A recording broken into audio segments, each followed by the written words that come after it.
My name is Talley Wells. My name is Harold Anderson. Rheumatoid arthritis really came down on me in 2001. I found myself in the hospital. I stayed in the hospital for 4 months. And then when I left there, the first place I had an opening was in Macon. And it was a mess. It was a nursing home? Yeah. I had never been in a place like that before. And the smell and... What did it smell like? Like the walls were painted with urine. I put it like that, to be honest. How long were you there? Like 1 year. And my brother, most of my family was in Virginia, but my brother had a pretty good, not pretty good, I had a real good brother, and he looked out for me. But if not for him, I might have been still stuck down there. That's where I hurt my hip while I was down there. What happened to your hip? Getting transferred to the bed, and got pushed too hard. And when I went to the hospital, they did an operation on my knee. They put a brace on it, and when I was in the nursing facility, they were supposed to, I learned later, take the brace off and exercise my leg. That's how my leg got locked while I was there.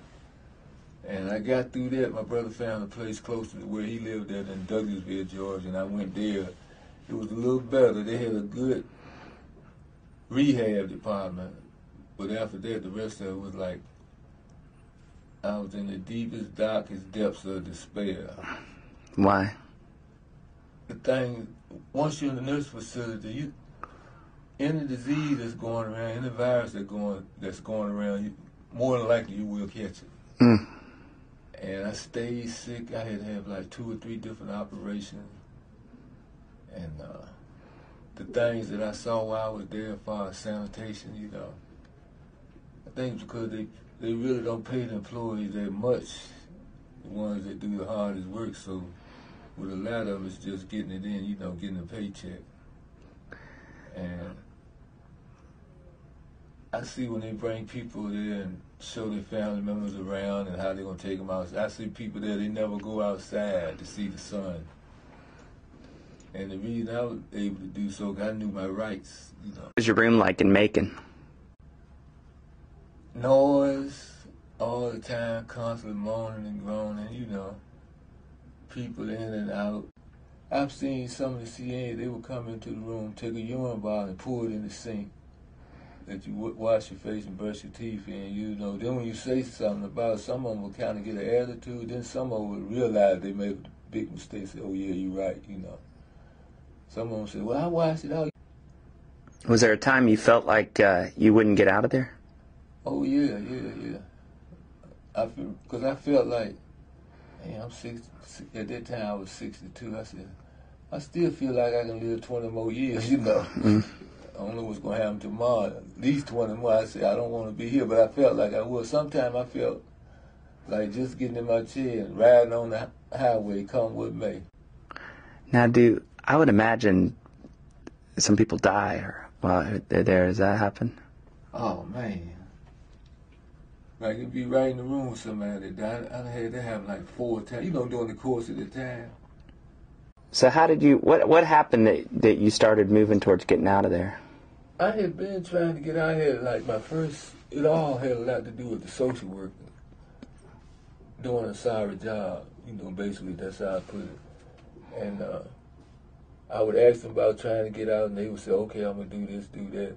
Then a couple of weeks later, I would talk to them, and you could tell they hadn't done it, That happened for about 1 year, 2 years. Then I got another social worker. That's when I realized they were working for the nursing home, Same thing. Then I finally got a pretty good social worker, and that's when I found out about the legal aid. I had got turned down as far as the program to help me get out of there. What was the program? ICWP. And ICWP is the Independent Care Waiver Program, and it's a Medicaid program that basically helps you, if you have a disability, be in the community. She was saying, like, I need like $100,000 worth of care a year, right? And after I got... Who was saying that?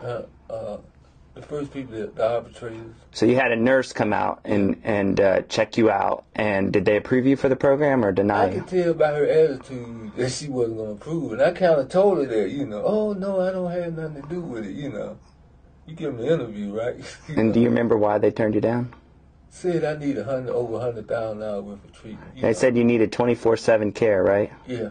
And I'm thinking, well, I see on there paraplegics in there, and I can do everything for myself, you know, basically. Also, when I was there, I had got a lot of wounds when I got hurt, and I had a hard time healing. The whole time I was there, they never healed. 30 days after I left the nursing facility, everything healed up. I really haven't had a sick day. You haven't had a sick day since you've been out? You know, not really. And how often were you sick while you were there? Out constantly. When I first left the nursing facility, when y'all had the van and everything picked me up, the place I had seen, the personal care home, you know, it was real nice, this, that, and the other. But when I went back, they didn't have any heat. Yeah. And I'm saying, man, it was March the 1st. It was freezing, right? So my brother bought me some heaters. I'm in there. Oh, this the first night. I woke up that next morning, I had a big smile on my face. That's how happy I was. Even though you were freezing cold? Yep. Just to be out of there? Yep. Knowing the way I can go out and go where I want to go, you know, right now, you know. I didn't feel trapped. And the worst thing was about, especially during the holidays, like you in a nurse facility, say you got a doctor's appointment, you going to the doctor's appointment and begin to look a lot like Christmas, everybody going about their merry way, and you got to go back to the nursing facility. That was the worst. So what day did you get out of the nursing facility? March the 1st, 2010. Your day of freedom. Yep. And how's it been since then? Well, to be honest, I tell people I really haven't had a bad day. When I find myself like getting ready to complain to myself, I say to myself, you need to stop, you know. And I do, you know. But like I said, one thing I can say, when you go through something, you appreciate life better, you know. And you get through it and survive, you see life is good. You know, when you get back in the position, the community, you back out, you know. So what you been doing since you got out? Oh, man, I've been on PBS with the Landlord Legal Aid.